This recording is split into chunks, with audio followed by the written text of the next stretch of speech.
मैं शिषपाल गिरी, संयोजक सनातन धर्म प्रचारिणी सभा राजस्थान। सर्वप्रथम मैं उन दिवंगत आत्माओं को सत सत नमन करता हूँ, उनको अश्रुपूरित श्रद्धांजलि अर्पित करता हूँ और आप सभी धर्म बंधुओं को हरे कृष्णा हरे राम करता हूँ। दोस्तों, इस समय हमारा देश बहुत ही आपातकालीन स्थिति से गुजर रहा है। पूरा विश्व ही कोरोना जैसी महामारी से जूझ रहा है। ऐसे समय में हम सभी भारतवासी अपनी केंद्र सरकार व सभी राज्य सरकारों के साथ खड़े हैं। उनके हर आदेश को मानने के लिए कटिबद्ध है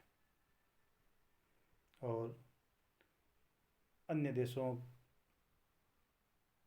से तुलना करें तो हमारा देश इसमें कुछ हद तक सफल भी रहा है। ऐसी विपरीत स्थिति में साथियों, मैं आज आप लोगों के सामने एक गंभीर मसले पर चर्चा करने के लिए उपस्थित हुआ हूँ। जैसा कि साथियों, आप सभी लोगों को जानकारी है कि पिछले दिनों महाराष्ट्र के पालघर में 2 साधुओं को उनके ड्राइवर के साथ पीट कर मार दिया गया। वह बहुत ही हृदय विदारक घटना थी। उसकी जितनी भी निंदा की जाए कम है, लेकिन साथियों, इस समय निंदा करने से कुछ होने वाला नहीं है, क्योंकि कुछ लोग निंदा को नहीं समझते। साथियों, आप सभी को पालघर की घटना के बारे में जानकारी तो होगी, लेकिन हम लोगों ने अपनी तरफ से जो इधर उधर से जानकारी हासिल की है, उसके आधार पर मैं आप लोगों को संक्षिप्त में वह घटना बताना चाहूँगा। साथियों, 16 अप्रैल की रात की बात है। स्वर्गीय संत श्री कल्पगिरी जी, उम्र 70 साल, स्वर्गीय संत श्री सुशील गिरी जी, उम्र 35 साल, और उनके साथ उनका गाड़ी का ड्राइवर स्वर्गीय नितेश तेलगड़े जी, उम्र 30 साल। ये तीनों मुंबई से सूरत जाने के लिए रवाना हुए थे। बताया जाता है कि सूरत में कल्पवृक्ष गिरी जी के गुरु भाई ब्रबलीन हो गए थे। उनकी समाधि का कार्यक्रम था, उसमें हाजिर होने के लिए ये लोग निकले थे। ये मुंबई से लगभग 80 से 85 किलोमीटर दूर पालघर थाने के गांव गढ़चिंचाड़ा के पास की रोड से निकल रहे थे। लगभग 10 बजे के आसपास की घटना होगी। वहाँ वन विभाग की चेक पोस्ट बनी हुई है। वहाँ वन विभाग का गार्ड उनकी गाड़ी को पूछताछ के लिए रोकता है। उसी समय गांव की लगभग 200 लोगों की भीड़ वहाँ पहुँच जाती है और उन संतों की गाड़ी को पलट देती है तथा उनके साथ मारपीट शुरू करती है। बताया जाता है कि लगभग 200 लोगों की भीड़ थी। जैसे तैसे वो संत बचकर वन विभाग की चेक पोस्ट में घुस जाते हैं। वन विभाग का कर्मचारी पुलिस थाने पर फ़ोन करता है। पुलिस थाना पालगढ़ लगता है, जो वहाँ से लगभग 30-35 किलोमीटर की दूरी पर है। पता चला है कि पुलिस की 2 गाड़ियाँ वहाँ आती है। पुलिस के जवान संतों को वन विभाग की चौकी से बाहर निकालते हैं और उनको बचाने का प्रयास करने की बजाय उनको भीड़ के सुपुर्द कर देते हैं। पुलिस वहाँ खड़ी तमाशबीन बनी रहती है।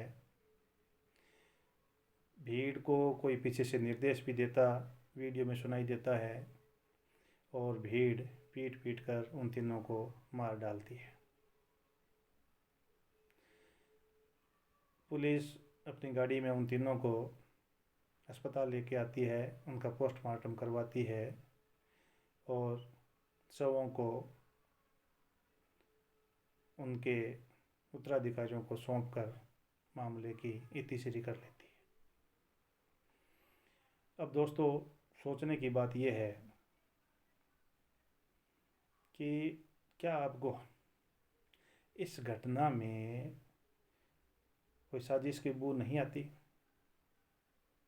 मुझे तो यहाँ पुलिस की भूमिका ही संदिग्ध लगती है और शायद पुलिस बचाने का प्रयास करती या अपने हथियारों का प्रयोग करती तो शायद इन तीनों की जान नहीं जाती, लेकिन पुलिस ने ऐसा नहीं किया। मीडिया ने भी कुछ नहीं किया। 16 अप्रैल की घटना, जिस दिन गुरुवार था, गुरुवार, शुक्रवार, शनिवार 3 दिन तक ये घटना दबी रही। रविवार को सोशल मीडिया में कई वीडियो वायरल होने लगे। उन वीडियो को देखने के बाद मेन स्ट्रीम की मीडिया ने इस मुद्दे को उठाना शुरू किया, वो भी दबी आवाज़ में।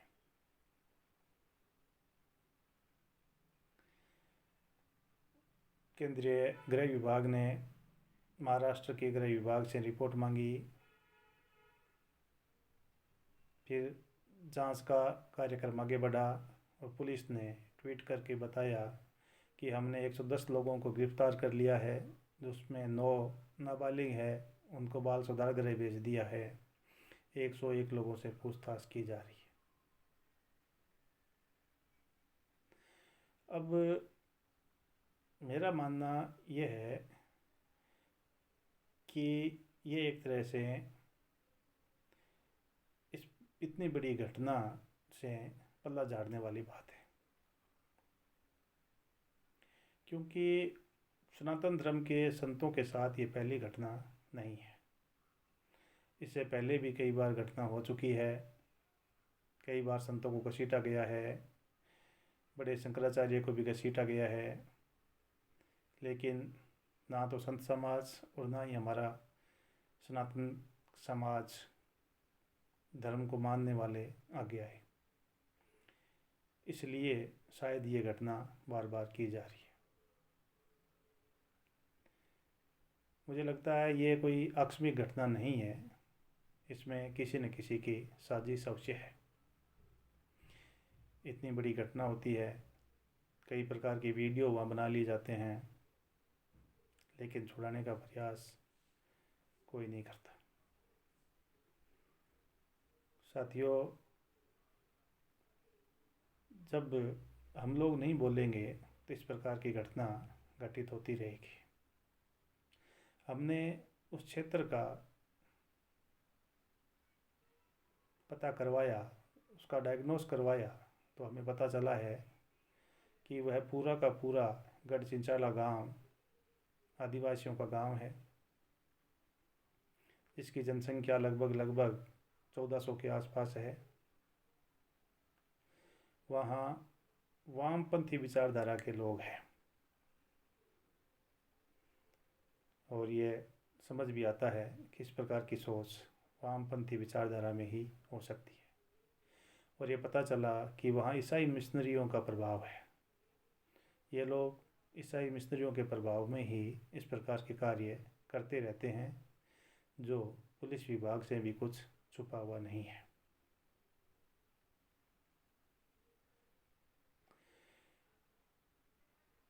आर्थिक राजधानी कही जाने वाली मुंबई से 80 किलोमीटर की दूरी पर इस प्रकार का नक्सली इलाका बसा हुआ है, और सरकारों को कुछ भी पता नहीं हो, ऐसा हो नहीं सकता। उनकी खुफिया एजेंसियाँ क्या करती है। खैर, जो भी हुआ दोस्तों, हम महाराष्ट्र सरकार और केंद्र सरकार से अपील करते हैं कि इस मामले की पूर्णतया जांच करवाई जाए। 3 मई को जब लॉकडाउन हटेगा, तब तक पूर्णतया जांच करवा के पूरे संत समाज व सनातन धर्मावलंबियों को संतुष्ट कर दिया जाए। यदि ऐसा नहीं किया गया तो मैं कठोर शब्दों में अपील करता हूँ सरकार से, और चेतावनी समझिए या धमकी समझिए, अगर ऐसा नहीं किया गया, सबको संतुष्ट नहीं किया गया, तो 3 मई के बाद चुना अखाड़ा के नेतृत्व में, संतों की अगुवाई में पूरा सनातन समाज मुंबई की ओर कूच करेगा। फिर महाराष्ट्र सरकार क्या करती है देखेंगे, और इसकी जिम्मेदार भारत सरकार और महाराष्ट्र सरकार दोनों होगी। हमें न्याय चाहिए, न्याय। अब हम सोए नहीं रहेंगे, अब हम न्याय के लिए लड़ेंगे और न्याय लेंगे। आज के बाद कभी भी किसी भी प्रकार की संतों के साथ मॉब लिंचिंग हुई तो हम उसके लिए लड़ेंगे। मैं सनातन धर्म प्रचारणी सभा का संयोजक होने के नाते सभी राजस्थान वासियों व संपूर्ण सनातन प्रेमियों से अपील करता हूँ, आह्वान करता हूँ कि आप सब लोग तैयार रहें। यदि 3 मई तक सरकारों ने जांच के माध्यम से हमें संतुष्ट नहीं किया, तो हम सभी 4 मई को संतों की अगुवाई में मुंबई की ओर कूच करेंगे। फिर आगे जो होगा देखा जाएगा। हर हर महादेव।